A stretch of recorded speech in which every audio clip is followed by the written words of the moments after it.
Oke. Halo, apa kabar semuanya?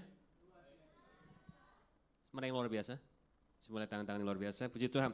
Ya, it's good to be here. Terima kasih juga untuk kesempatan dan kepercayaan yang diberikan kepada saya secara pribadi.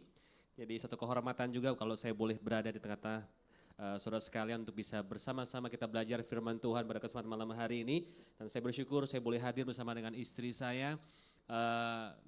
Istri saya ini adalah superwoman. Kenapa saya katakan superwoman? Karena Tuhan anugerahkan kami 5 orang anak. Seriously, 5 orang anak. Oh ada juga. Really? Wow, kita kalah ya ternyata. No way. Enough, oke. Ya. Serius beneran 6? Takjub saya. Luar biasa. Brur, paling enggak kita sudah mengenapi satu firman Tuhan, beranak cuculan dan penuh muka bumi ini. Ya. Oke, anak saya yang paling besar usia 15 tahun laki-laki namanya Benaya Ariel.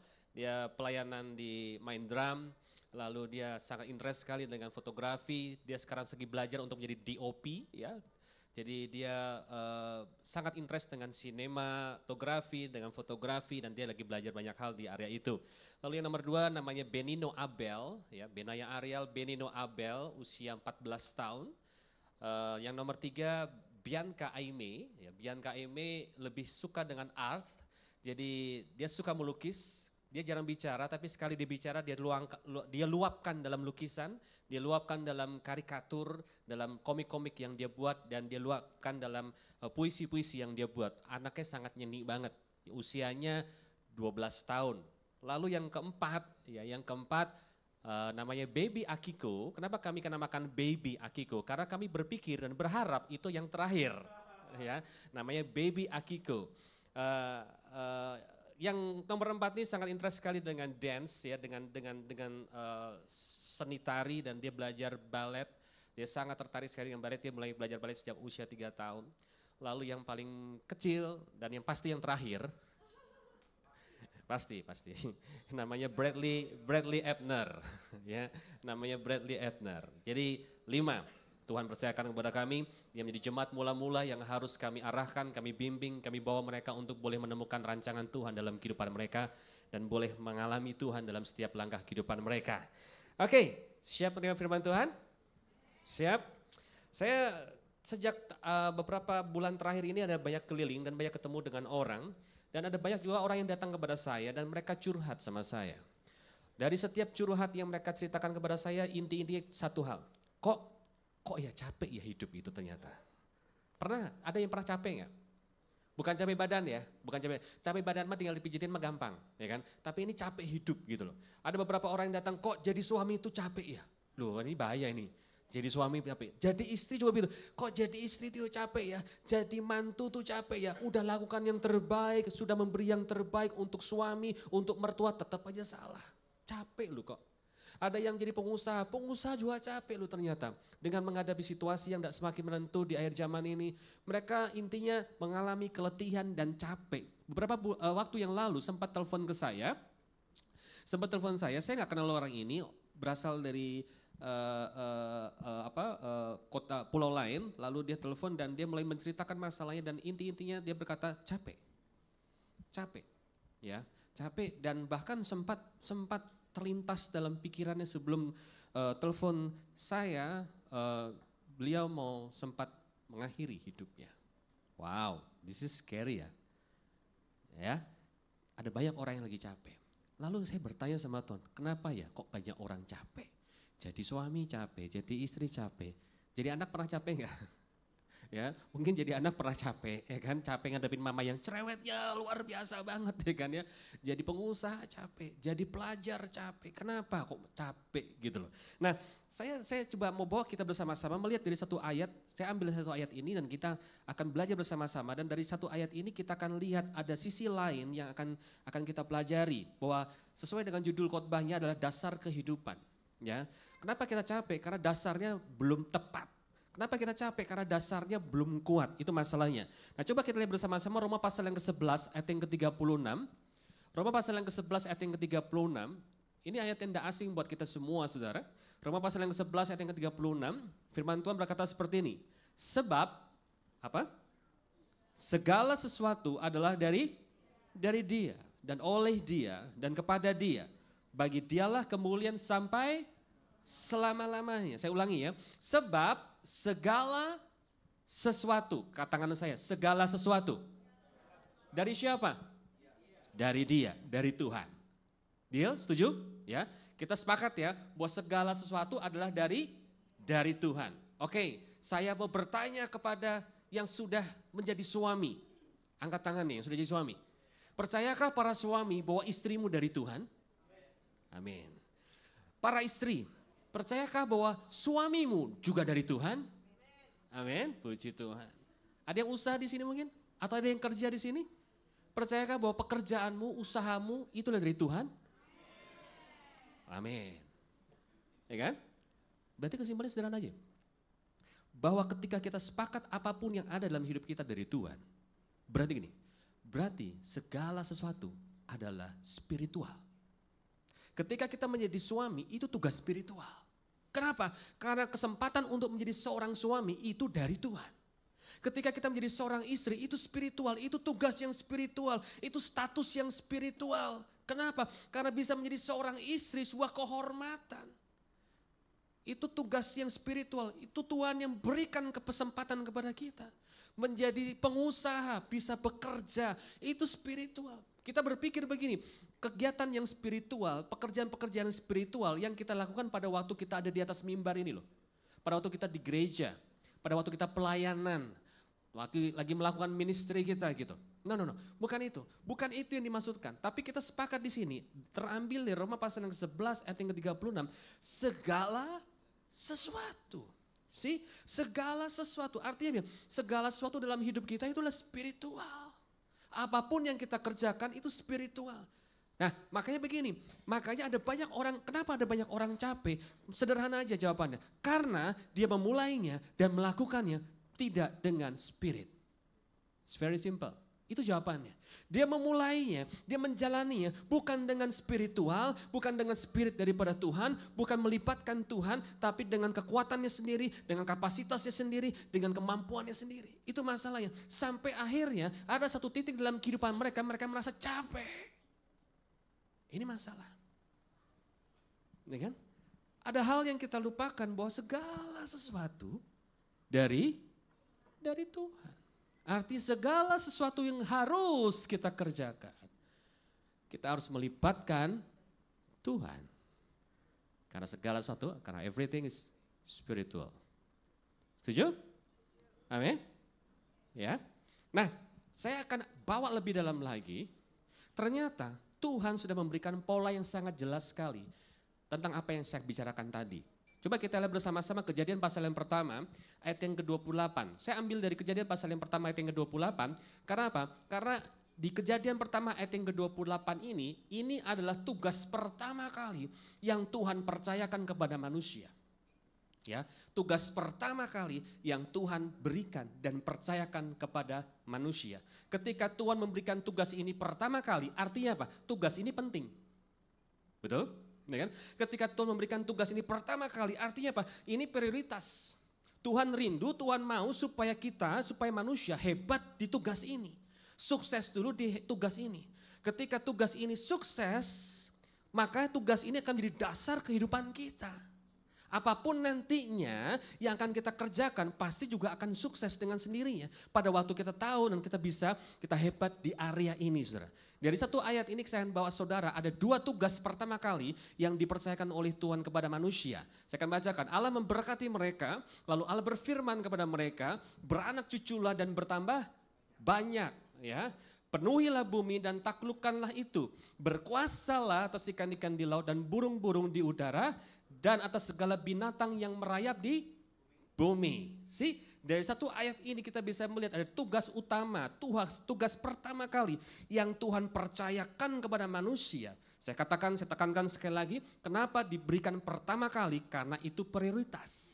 Karena itu penting buat kehidupan manusia.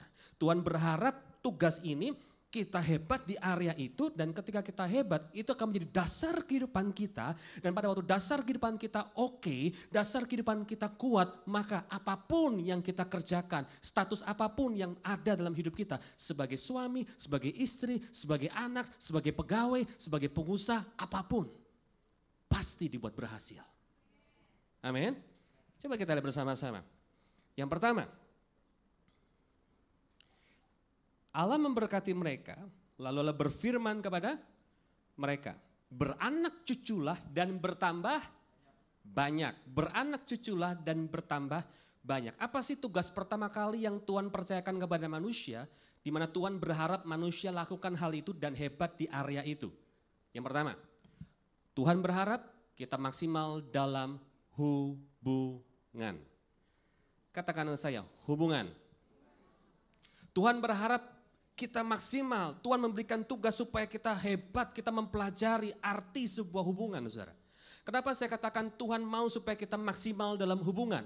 Karena begini, enggak mungkin saya seorang Edwin Yahya yang sekarang sudah menjadi suami dari Prima Yahya ini, saudara. 17 tahun yang lalu ketika saya melihat dia pertama kali dan dia melihat saya pertama kali dan tiba-tiba dia naksir sama saya. Bener gak? Oh enggak ya? Oh saya duluan ya? Oke, ya. Ketika saya naksir sama dia, ya kan? Saya naksir sama dia. Ini pertama kali ngelihat saya naksir ya, ada bling gitu ya, ada lope gitu kan ya. Terus tiba-tiba saya samperin dia, ya kan? Saya samperin dia, saya belum kenal nih. Saya samperin dia, saya bilang gini, beranak yuk. Enggak mungkin kan? Saya tiba-tiba samperin, saya suka sama kamu loh, beranak yuk. Yang ada saya ditempeleng, nggak mungkin kan? Itu nggak akan mungkin terjadi. Lalu apa yang harus saya lakukan sampai sekarang saya bisa punya anak 5 dari itu? Dia. Apa yang harus saya lakukan? 17 tahun yang lalu saya harus memulai sebuah hubungan, betul nggak? Saya harus membangun sebuah hubungan. Tiba-tiba pada waktu itu yang saya tidak kenal dia siapa, tidak tahu rumahnya di mana, tidak tahu nomor teleponnya berapa. Saya bisa jadi super kreatifnya luar biasa. Saya bisa dapat akal 1000 akal untuk bisa mendapatkan nomor teleponnya, untuk bisa mendapatkan rumahnya. Saya bisa selidiki begitu rupa pekerjaannya di mana, dia kerja sebagai apa. Oh saya dapat profilnya luar biasa. Saya jadi kreatifnya dahsyat luar biasa. Lalu ketika saya sudah dapat informasinya, apa yang harus saya lakukan? Komunikasi. Iya dong, komunikasi. Mulai dari apa? Bukan datang ke rumahnya dulu dong. Telepon dulu, ya kan? Telepon pertama kali jadi tolak-tolak. Ya kan? Wah. Telepon dulu. Dia agak ini nih. Siapa sih? Yang mana sih? Wah ya kan, saya tapi tetap gencar telepon dia. Sampai akhirnya mulai gara-gara komunikasi lewat telepon, zaman dulu belum ada WA. Lewat telepon mulai ada hubungan yang terjadi. Ya kan? Mulai ada hubungan yang terjadi. Dan akhirnya mulai masuk hubungan yang level yang lebih tinggi lagi. Berani datang ke rumahnya setelah mendapat izin dari dia untuk boleh datang ke rumahnya dia. Betul lah? Ya kan? Ada level-levelnya. Nah saya mau nanya sama kalian. Saya mau nanya sama saudara. Memulai hubungan itu sulit atau mudah? Mudah, iya mudah. Buktinya apa? Lawang saya enggak kenal dia, tiba-tiba bisa kenal kok. Jadi super kreatif. Jadi mudah kan? Tidak ada yang tidak bisa. Oh ini luar biasa kan? Bisa, mudah. Tapi masalahnya begini, merawati hubungan itu sulit. Coba kita mau lihat baik-baik. Beranak cuculah. Artinya apa? Itu sebuah rentang waktu yang tidak sebentar. Itu rentang waktu yang begitu panjang sekali. Kalau saya kumpul sama dia cuma 1 hari 2 hari, masalah konflik belum muncul.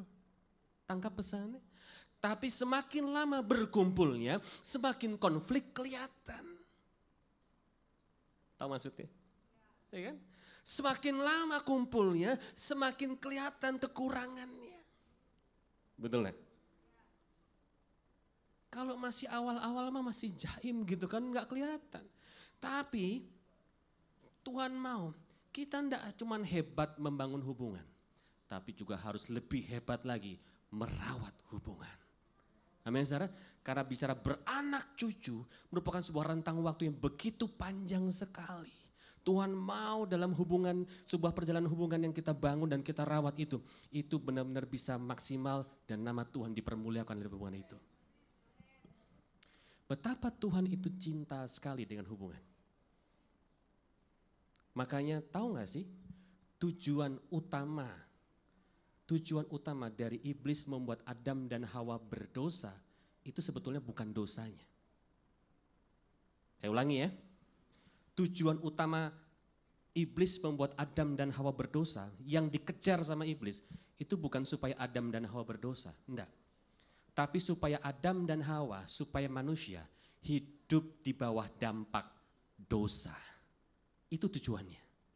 Apa itu hidup di bawah dampak dosa? Yesaya berkata begini, yang menjadi pemisah antara aku dan engkau adalah segala pelanggaran dan dosamu. Itu yang dikejar sama iblis. Iblis berusaha membuat Adam dan Hawa jatuh dalam dosa. Karena apa? Karena iblis tahu ketika Adam dan Hawa punya hubungan yang kuat dengan Tuhan, maka manusia akan menjadi kuat. Itu masalahnya. Dan ketika manusia jatuh dalam dosa, maka hubungan itu akan rusak. Itu masalahnya kan? Coba perhatikan polanya baik-baik. Ketika pertama kali mereka jatuh dalam dosa, yang tadinya Adam sama Hawa itu bisa audible, ngobrol sama Tuhan itu langsung kayak kita ngobrol begitu ya. Tapi gara-gara dosa, dia harus keluar dari Taman Eden. Dia harus keluar dari hadirat Tuhan. Itu masalah yang pertama. Lalu rentang waktu terus berjalan, generasi dari generasi. Perhatikan baik-baik, polanya sangat jelas sekali di Alkitab. Semakin ke depan, semakin komunikasi antara manusia dengan Tuhan itu tidak baik. Bahkan Tuhan harus pilih orang-orang pilihannya. Tuhan harus tetapkan orang-orang pilihannya untuk menjadi penyambung lidahnya yang namanya nabi. Betul lah. Dia nggak bisa sembarang bicara lagi kepada bangsa Israel. Dia harus pilih orang-orang kepercayaannya untuk menjadi penyambung lidahnya. Bahkan dari kitab Maliaki, kitab terakhir di perjanjian lama, masuk ke kitab Matius di perjanjian baru, kitab yang pertama. Ada jeda waktu, ada rentang waktu 400 tahun lebih di mana Tuhan tidak bicara sama sekali. Wow. Kalau ada hal yang paling mengerikan dalam hidup manusia adalah ketika kita tidak punya hubungan dengan Tuhan. Itu masalah. Itu masalah. Loh, Pak, tapi orang Israel, orang Yahudi beribadah loh sama Tuhan. Katanya dari Maliaki sampai Matius ada jeda waktu 400 tahun Tuhan gak bicara. Tapi mereka beribadah. Betul, orang Israel beribadah. Tapi mereka melakukan ibadah mereka bukan atas dasar keintiman dan percaya. Tapi karena tradisi. Ingat Sakaria itu bapaknya Yohanes Pembaptis. Dia seorang imam. Imam harusnya tahu Taurat, imam harusnya tahu tentang hukum-hukum Tuhan. Betul? Imam. Dia tahu semuanya. Sakaria ini imam berarti dia menjadi orang pilihan. Tidak sembarangan, saudara. Nah tentunya dia tahu janji firman Tuhan dan dia pegang firman Tuhan. Harusnya seperti itu. Dan Sakaria satu kali ketika dia melakukan tugas rutinnya sebagai seorang imam, ya, ketika dia sedang mempersembahkan korban persembahan, karena dia seorang imam kepala, tiba-tiba malaikat Tuhan datang sama dia dan bawa kabar begini, jangan takut, aku bawa kabar sukacita. Apa itu? Apa yang kau minta, apa yang kau doakan sama Tuhan, Tuhan udah dengar dan Tuhan jawab. Apa sih? Dia minta apa sih? Dia minta keturunan. Sakaria belum punya keturunan. Ya, terus malaikat Tuhan datang sendiri sama dia, bawa kabar sukacita. Apa yang kamu minta, Tuhan dengar dan Tuhan akan jawab. Dari anakmu akan ada banyak jiwa-jiwa dibawa kepada Tuhan. Luar biasa. Dijabarkan betapa hebatnya nanti anaknya dari seorang Sakaria. Saya ingin nanya sama kalian. Ketika kalian minta sesuatu sama Tuhan, udah bertahun-tahun. Dan kalian berharap itu dapat terjadi dalam kehidupan kalian. Dan tiba-tiba Tuhan jawab apa yang kalian minta. Harusnya reaksinya seperti apa? Yes, puji Tuhan, nih kan? Haleluya, kita akan loncat-loncat kayak orang gila, betul gak? Tapi perhatikan baik-baik, baca di Alkitab saudara. Apa reaksi dari Sakaria? Really? Nggak salah nih, saya kan udah tua, istri saya udah payot loh. Gimana bisa? Sih, responnya tidak mencerminkan keintiman dan kepercayaannya kepada Tuhan. Sekalipun dia adalah seorang imam. Bayangkan, saudara. Artinya apa? Tidak ada hubungan yang terjadi. Itu yang dikejar sama iblis, saudara. Iblis berusaha untuk menghancurkan hubungan manusia dengan Tuhan. Sehingga apa? Sehingga manusia gagal berhubungan dengan sesama. Itu masalahnya. Makanya Yesus harus lahir. Amin. Yesus harus lahir. Besok kita akan merayakan hari kematian Yesus Kristus. Yesus harus mati di kayu salib. Kenapa disalib? Kenapa disalib?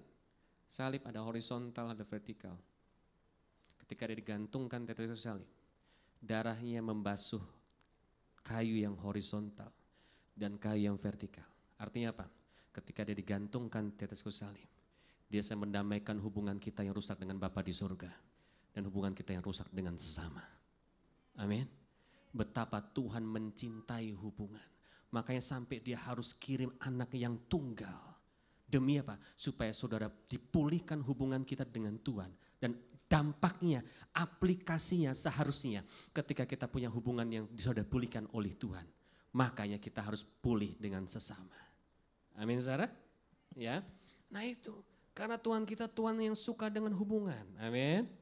Tuhan kita Tuhan yang suka dengan hubungan. Nah bicara hubungan akan hebat tergantung dari komunikasi yang kuat. Ya, hubungan yang hebat tergantung dari komunikasi yang kuat. It's very simple. Semua orang tahu hal itu. Nah, tapi ketika kita mendengar kata komunikasi, apa yang terlintas dalam pikiran kita?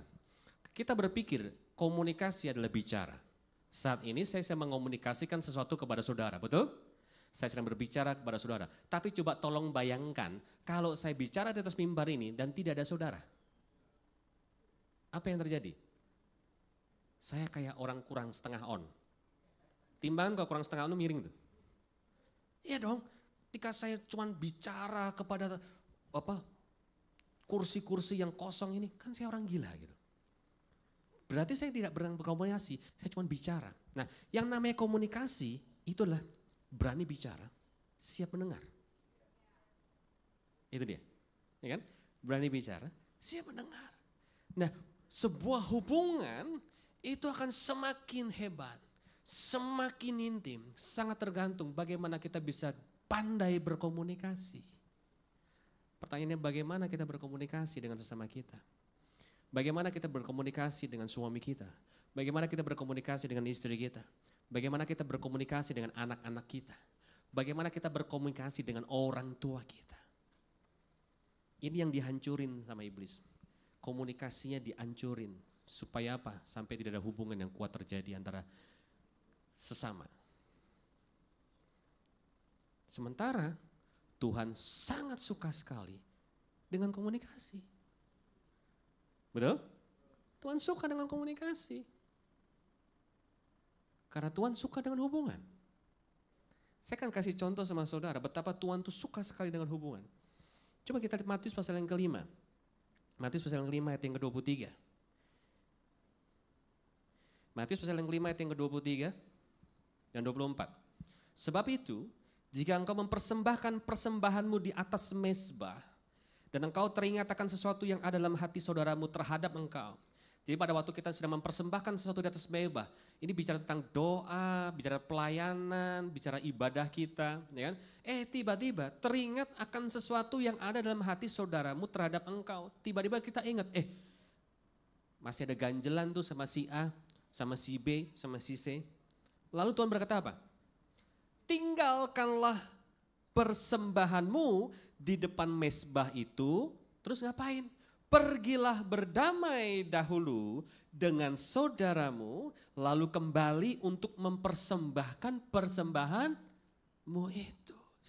Dari dua ayat ini kita bisa melihat dari kacamatanya Yesus, betapa Yesus itu menyukai sekali dengan hubungan. dengan namanya hubungan. Sekalipun kalau yang namanya hubungan ada masalah, makanya kita perlu memulihkan hubungan yang bermasalah itu. Makanya Tuhan berkata begini, kalau sampai kamu sedang ibadah, kamu lagi doa, kamu lagi melayani, tapi kamu diingatkan ada ganjalan yang belum beres, belum mengampuni, belum pemberesan sama suamimu, sama istrimu, sama saudaramu, sama sahabatmu, siapapun, name it gitu ya. Kamu masih ada masalah dengan orang itu, sampai Tuhan ngomong gini, gak apa-apa kok, kamu gak datang sama saya dulu gak masalah. Kurang lebih seperti itu ya, gak apa-apa. Kamu yang penting beresin dulu sama mereka. Beresin dulu sama mereka. Pemulihan dulu sama mereka. Rekonsiliasi dulu sama mereka. After that, baru kamu datang lagi sama saya. Kenapa Tuhan ngomong gitu? Karena memang Tuhan sudah memulihkan hubungan kita. Amin. Karena hubungan kita sama Tuhan seharusnya sudah beres, sudah pulih. Makanya aplikasi ketika kita sadar bahwa hubungan kita dengan Tuhan sudah dipulihkan. Makanya kita juga gak susah untuk memulihkan hubungan yang rusak dengan sesama. Amin. Itu dia.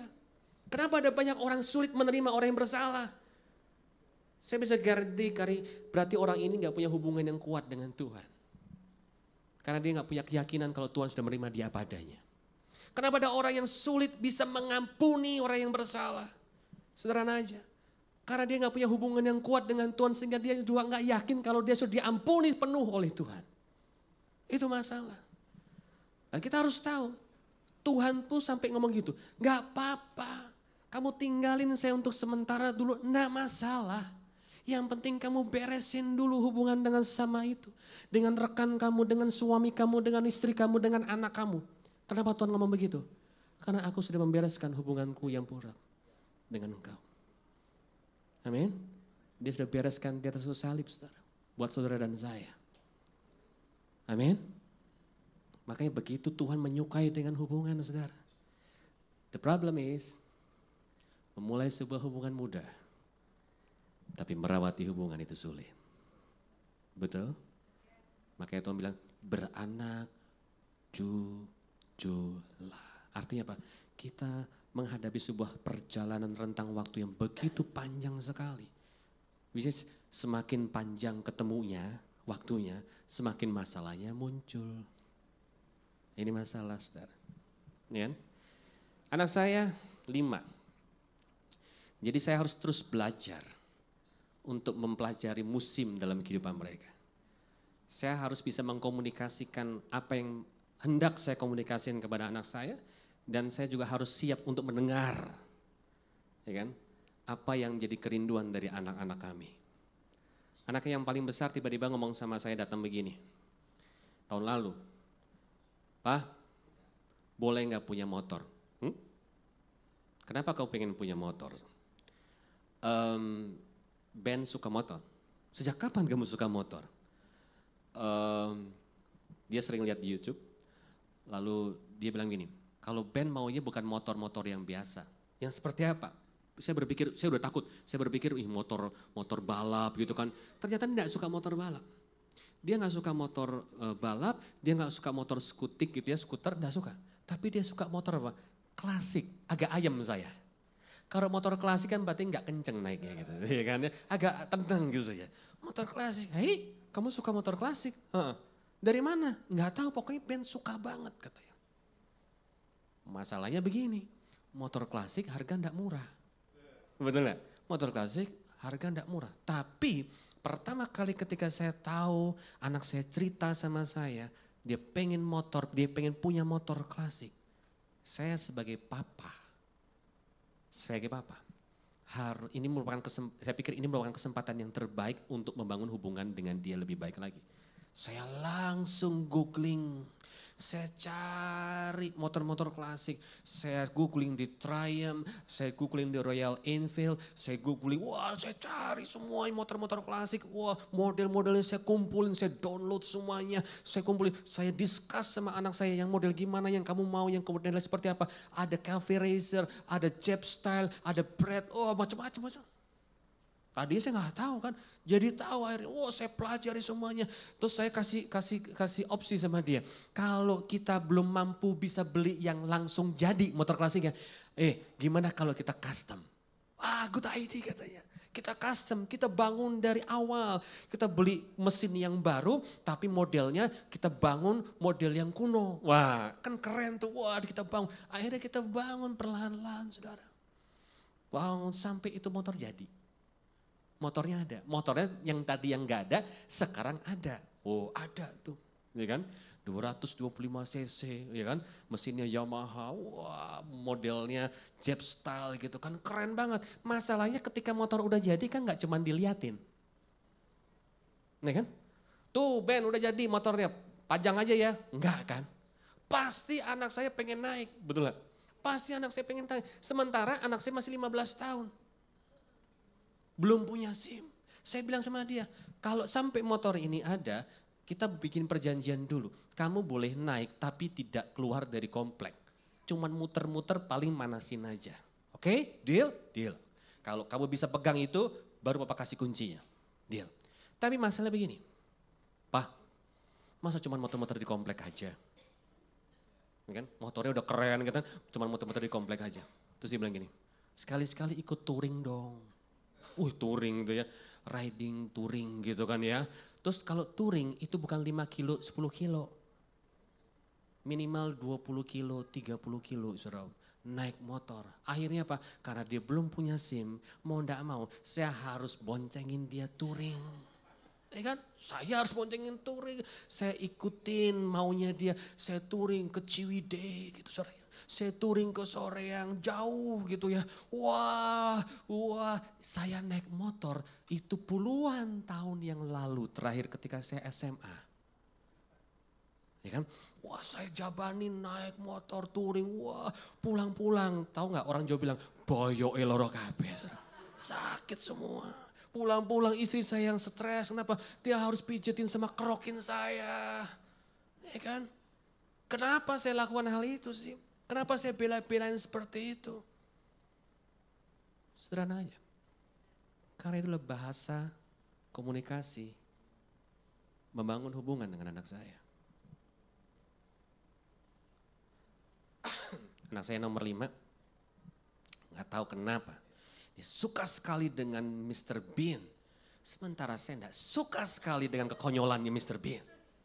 Wow, gak tahu kenapa. Tapi dia bisa hafal sekali setiap episode. Dia hafal, nanti habis ini ceritanya ini Pak. Nanti habis ini ceritanya begini. Mau enggak mau, saya enggak suka, saya harus belajar untuk menyukai. Itu maksudnya. Ya.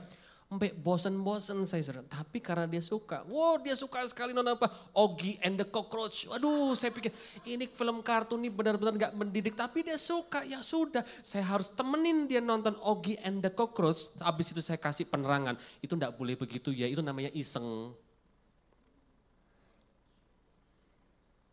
Mau gak mau. Kenapa?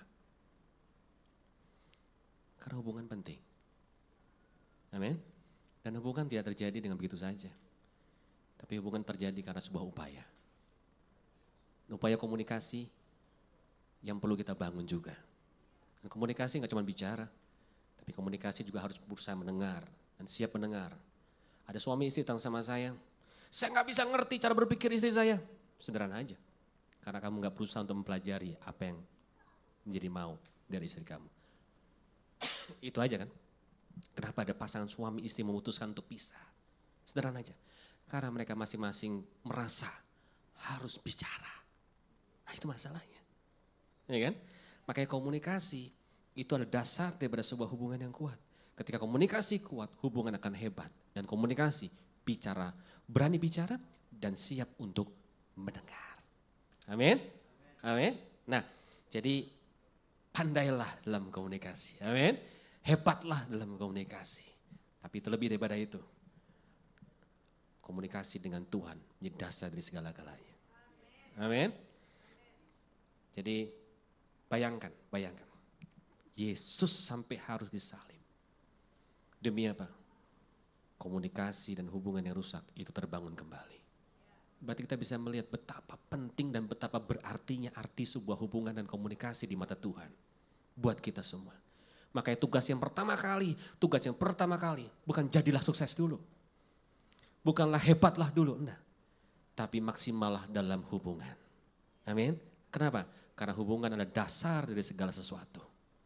Tidak ada pengusaha yang sukses, yang hebat, yang dahsyat, yang super miliarder bisa menjadi hebat seperti sekarang tanpa hubungan, betul lah? Gak bisa. Gak bisa, saudara. Pengusaha kuat butuh hubungan. Pedagang kaki lima pun juga butuh hubungan. Semua orang butuh hubungan. Amin. Dan Tuhan rindu kita hebat di area itu. Itu yang pertama. Lalu yang kedua, saudara. Masih di Kejadian pasal yang pertama ayat yang ke-28. Di situ katakan berkuasalah. Ada kata berkuasalah. Ya. Selain beranak cucu tapi berkuasalah. Yang kedua, Tuhan rindu supaya saudara dan saya itu maksimal dalam mengelola. Tadi yang pertama hubungan, tapi yang kedua mengelola. Kenapa saya katakan mengelola? Coba baca ayat selanjutnya, ayat yang ke-29. Dia punya kerinduan bahwa setiap manusia itu hebat dalam mengelola.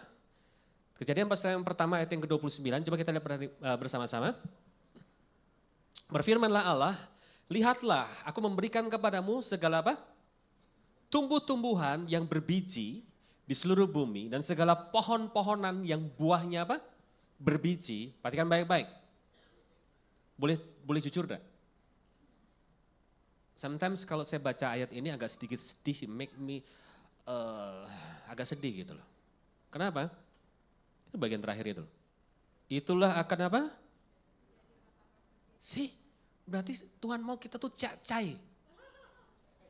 Makan sayur tok gitu saudara. Ya kan? Makanya Tuhan bilang ini, seluruh pohon-pohonan yang buahnya berbiji dan tumbuh-tumbuhan yang berbiji di seluruh dunia. Itulah yang akan menjadi makananmu. Nah, apa korelasi ayat ini dengan kita diharapkan oleh Tuhan hebat dalam mengelola? Perhatikan kata-kata berbiji. Apa sih biji? Biji itu benih, betul? Biji itu benih. Benih ada untuk multiplikasi. Betul? Benih ada untuk multiplikasi. Untuk bisa multiplikasi butuh pengelola. Betul lah? Ya kan? Makanya Tuhan kasih tumbuh-tumbuhan yang ada bijinya dan buah-buahan yang ada bijinya juga. Kenapa? Karena Tuhan mau apa yang sudah Tuhan percayakan, sudah Tuhan berikan, itu harus kita kelola lebih baik lagi sehingga menjadi lebih baik dan lebih besar. Amin. Bicara multiplikasi, karena multiplikasi nggak akan pernah terjadi tanpa biji, tanpa benih, saudara. Makanya Tuhan kasih berbiji, tumbuhan yang berbiji, buah-buahan yang berbiji, karena Tuhan mau supaya kita menjadi pengelola yang baik atas apa yang sudah Tuhan percayakan dalam hidup kita. Amin. Jangan bilang saya nggak punya apa-apa, kita punya apa yang harus kita kelola dalam hidup kita. Masalah begini. Kegagalan manusia mengelola apa yang ada dalam kehidupan kita. Apa sih? Kenapa manusia gagal mengelola apa yang ada dalam kehidupannya? Ketika dia mulai fokus kepada yang tidak ada. Artinya apa? Dia lebih lihat kehidupan orang lain. Dia lebih membandingkan hidupnya dengan kehidupan orang lain. Maka apa yang ada yang Tuhan sudah berikan, pasti gagal kita kelola. Ada doa Bapa kami itu menarik banget ya. Someday kalau ada kesempatan saya akan bagikan tentang doa Bapa kami. Itu keren lah, luar biasa. Doa Bapa kami itu powerful. Satu bait yang saya ambil, yang berkata begini, berikanlah kami hari ini makanan kami yang secukupnya. Saya ulangi ya, berilah kami hari ini makanan kami yang secukupnya. Kenapa ada kata dua kami di situ? Kenapa ada dua kata kami? Karena itu merupakan sebuah penegasan. Gini ya, saya coba bawa saudara untuk ngerti maksudnya. Berilah kami hari ini makanan kami. Bukan makanan mereka. Bukan makanan dia. Tangkap pesannya? Maksudnya apa? Kita harus sadar bahwa masing-masing kita, Tuhan sudah sediakan porsi yang terbaik. Amin. Masing-masing kita sudah ada porsi yang tepat dan terbaik. Bagian kita apa? Mensyukurinya dan mengelola menjadi lebih baik lagi. Makanya tadi saya katakan kegagalan kita mengelola apa yang sudah ada dalam hidup kita ketika kita berfokus kepada yang tidak ada dalam hidup kita. Makanya Tuhan Yesus ajarkan, berilah kami hari ini makanan siapa? Ya makanan kami harusnya. Yang secukupnya. Masalahnya ada banyak orang melihat makanan orang lain. Masalahnya ada banyak orang yang mulai membandingkan porsinya dengan porsi orang lain. Sejak saat itulah kita mulai gagal mengelola kehidupan kita. Hei, bicara mengelola, yang harus kita kelola bukan orang lain dulu, tapi diri kita dulu, saudara.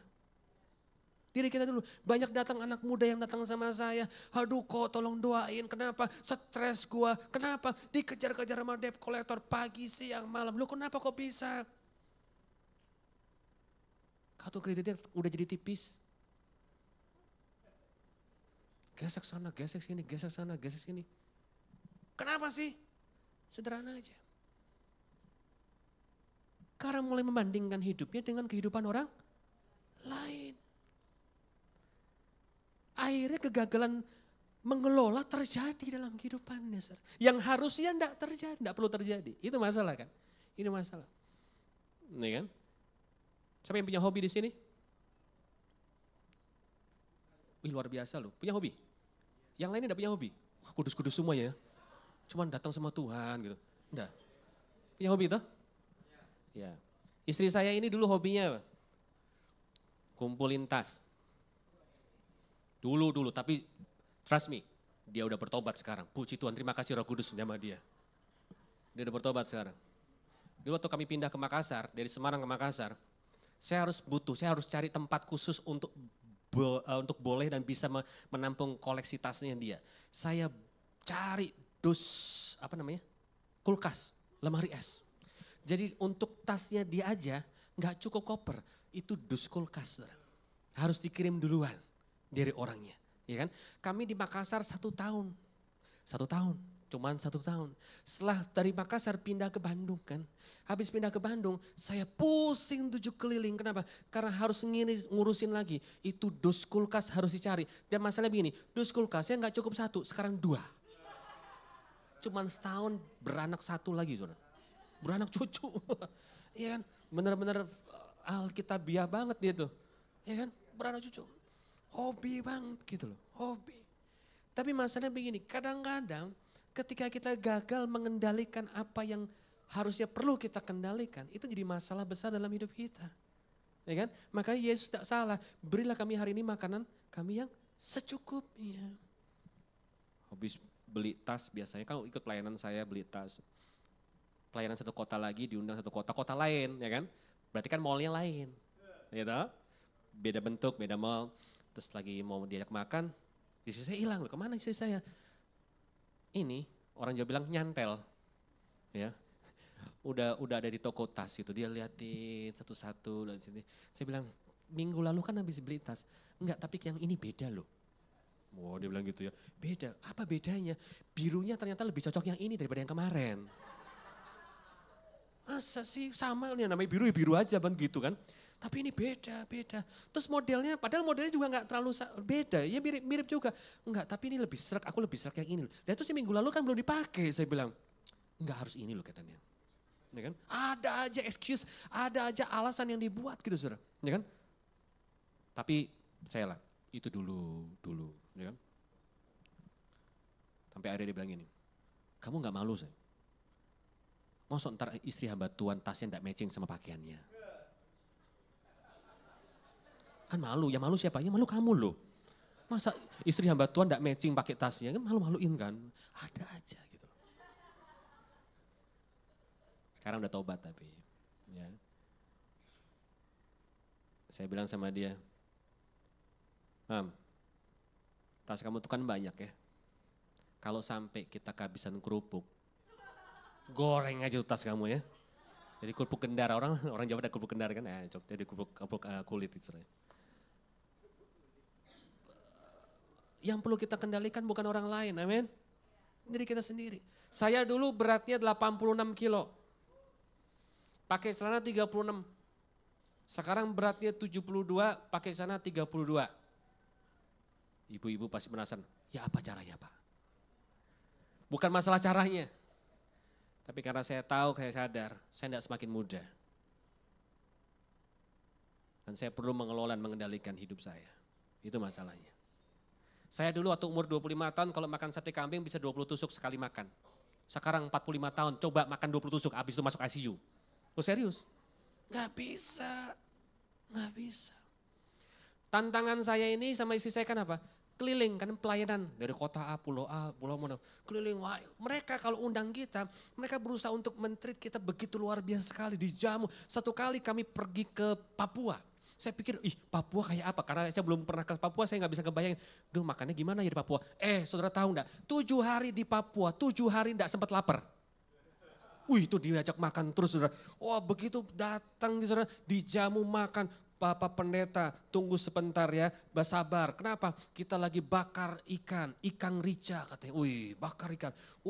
Kita 7 orang kan, 7 orang. Kita udah semangat, udah lapar-lapar, kita semangat. Begitu keluar itu seumur hidup saya baru ngelihat yang namanya ikan segede bayi. Serius, segede bayi keluar. Gede bener segini, saudara. Segede bayi keluar, satu. Langsung disiram rica di atas itu. Kita bertuju, udah langsung mau serbu. Dia bilang, tunggu dulu Bapak Pendeta. Kenapa? Masih ada 6 lagi. Saya bilang, tuang ngelai. 1 orang 1. Ikan segede bayi, saudara. Itu bukan nasi lauk ikan lauk nasi. Itu di Papua. Makan kan, mau gak mau ya harus dimakan gitu loh, ya kan. Jadi lapar sampai udah kenyang duluan gitu. Terus kalau mereka menjamu yang namanya itu si ceper, sapi ceper tahu kan? Ya, porky pig gitu kan, ya kan. Itu kalau menjamu babi, itu babi bukan cuman kayak dilapu-lapu yang dipotong tipis-tipis gitu. Enggak, utuh sak kepala-kepalanya saudara. Depan saya. Persis kepala di depan saya. Apa loh? Utuh. Dan mereka suka sekali, mereka happy banget ketika kita makan habisin. Nah itu masalahnya itu, ya kan. Sebelum itu, habis khotbah, dia bilang ini, Bapak Pendeta sebentar kita bawa, kita makan udang selingkuh. Saya bingung, udang selingkuh itu apa lagi gitu saudara ya. Aneh-aneh aja, ternyata apa? Udang selingkuh itu lobster. Udang selingkuh sama kepiting, udang ada capitnya. Kita makan lobster, makan mewah, betul nggak? Ya kan? Makan mewah, kita mau makan lobster, kita nabung dulu. Di sana makan lobster, tinggal pilih di pasar. Wow, saya bilang ngeri juga ini ya. Bahaya, ini masalahnya nih, pendeta tuh begitu tuh tantangannya. Ya kan? Semakin keliling, semakin wah. Nah, suka nggak? Kita seneng nggak? Kita mah seneng-seneng aja. Di Samarinda kita, Pak Pendeta, ini daging yang luar biasa. Daging apa? Sate yang out of the box. Apa itu? Sate buaya ternyata saudara. Buaya dimakan saudara. Bayangkan saking kayanya orang Indonesia itu ya. Semua dimakan loh saudara. Ini kan masalah tantangan buat kita saudara. Seneng sih seneng dijamu. Seneng. Tapi kalau gak bisa mengendalikan, gak bisa mengelola kesehatan tubuh yang ada yang Tuhan percayakan dalam hidup kita. Itu masalah. Itu jadi masalah. Saya kepengen begini nanti kan, kalau pas hari penghakiman kan semua dipanggil semua kan. Dihakimi, tidak terkecuali dihakimi semuanya. Dipanggil, Petrus, Yesus sebagai hakim agung. Petrus, ceritakan bagaimana caramu mati. Petrus dengan bangga dia cerita, Tuhan Yesus, saya mati sama seperti engkau. Disalib, mantap ya. Tapi saya lebih keren. Kenapa? Saya disalib yang kebalik. Keren banget ya kan. Terus Yesus ngomong begini, sabarlah hai hambaku, luar biasa, kau hamba yang setia. Ya kan. Lalu dipanggil Stefanus, ya kan. Stefanus, ya Tuhan, ceritakan bagaimana kau mengakhiri hidupmu. Saya mengakhiri hidup saya gara-gara saya tidak mau menyangkal nama Yesus. Saya tetap setia kepada Yesus. Saya dilempari batu dari batu kerikil sampai batu kali. Keren. Matinya keren ya kan, hebat keren gitu kan. Sabarlah hambaku yang setia. Lalu dipanggillah seorang hamba Tuhan yang bernama Edwin Reza Yahya alias Tan Peng An. Iya Tuhan, yes Lord. Tolong ceritakan bagaimana kau mengakhiri hidupmu. Jadi malu, Tuhan maaf ya saya meninggal gara-gara kolesterol, asam urat. Ujung-ujungnya stroke. Nggak keren banget gitu kan.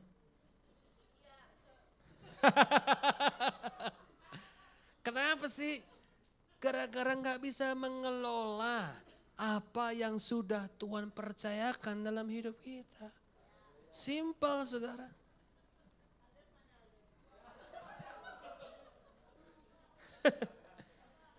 Beberapa dari orang Kristen suka sekali dengan predikat Yesus sebagai Tuhan, sebagai juru selamat maksud saya, sebagai sahabat, sebagai Bapa, sebagai penyembuh, sebagai penolong.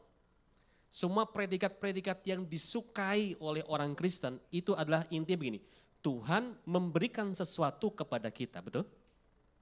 Ketika dia menjadi Bapa, artinya dia menjadi figur Bapa, memberikan kekosongan kita ketika kita tidak mendapatkan figur orang Bapa. Dia menjadi sahabat yang sejati, dia menjadi penolong dalam hidup kita, dia memberikan pertolongan dari setiap permasalahan kita. Dia menjadi penyembuh dalam hidup kita, artinya dia menyembuhkan segala penyakit kita. Kita menerima dari dia, tapi kita kadang-kadang suka skip, kita suka lupakan satu predikat yang gak boleh dilupakan sama sekali. Dan ini yang terpenting justru, yaitu apa? Yesus adalah Tuhan dan Raja atas hidup kita. Artinya apa? Kalau Yesus sebagai sahabat, dia memberi sesuatu kepada kita. Kalau Yesus sebagai penyembuh, dia memberi sesuatu kepada kita dan kita menerima kesembuhan dari dia. Tapi kalau kita menyukai predikat Yesus, kita menghargai predikat Yesus sebagai Tuhan dan Raja, artinya apa? Bukan kita menerima lagi dari dia, tapi kita harus memberi sesuatu kepada dia. Karena dialah Raja dan dialah Tuhan. Itu bicara otoritas dalam hidup kita. Amin. Artinya apa? Saya percaya sekali, di balik dari anugerah selalu ada tanggung jawab. Amin. Di balik anugerah selalu ada tanggung jawab. Hidup saudara adalah anugerah. Amin. Saudara ada sebagaimana saat ini ada, adalah anugerah dari Tuhan. Saudara bisa bekerja itu anugerah. Saudara bisa melayani anugerah. Saudara bisa sekolah itu anugerah.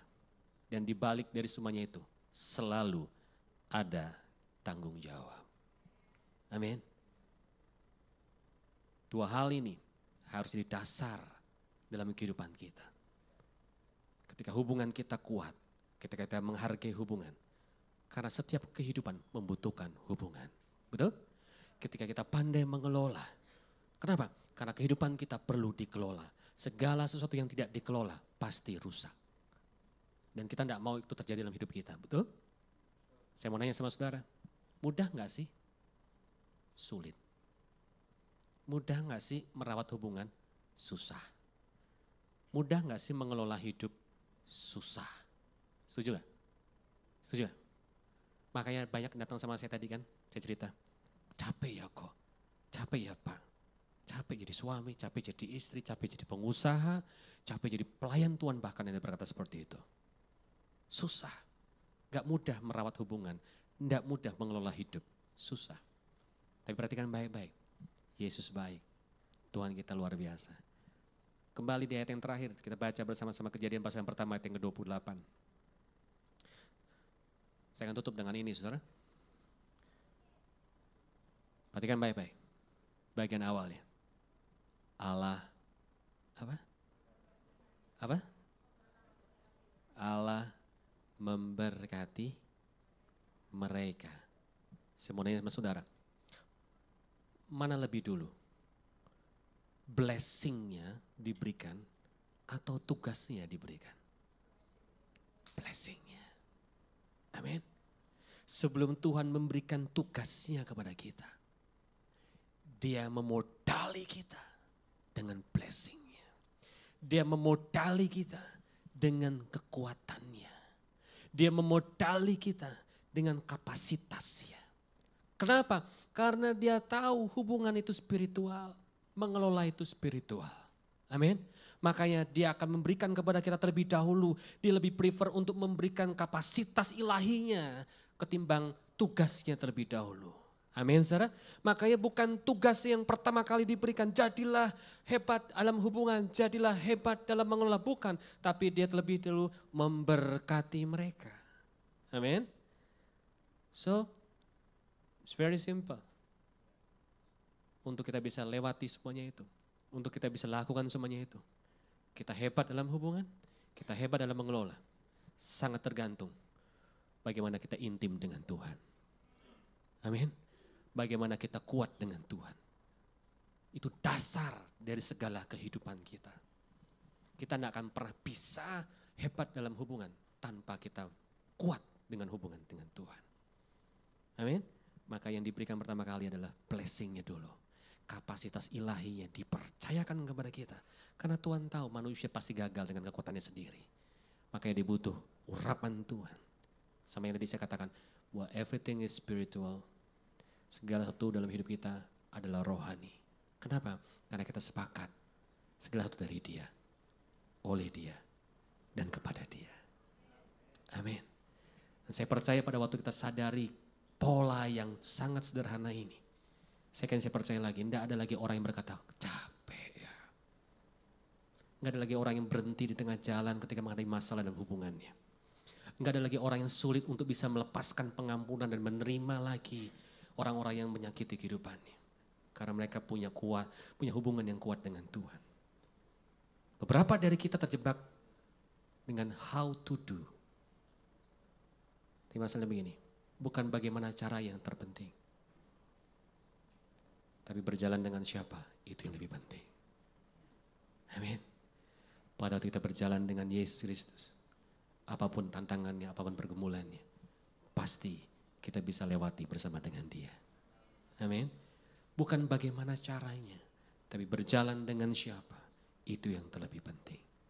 Makanya Dia lebih dulu memberikan berkat-Nya kepada kita. Dia suka untuk memberikan keintiman dulu dengan kita. Karena Dia tahu bahwa keintiman dengannya adalah sumber kekuatan bagi setiap anak-anaknya. Amin, saudara. Bukan bagaimana cara menghadapinya, tetapi bersama dengan siapa yang terlebih penting. Amin, saudara. Seringkali kita terjebak ketika ada masalah, kita cari caranya.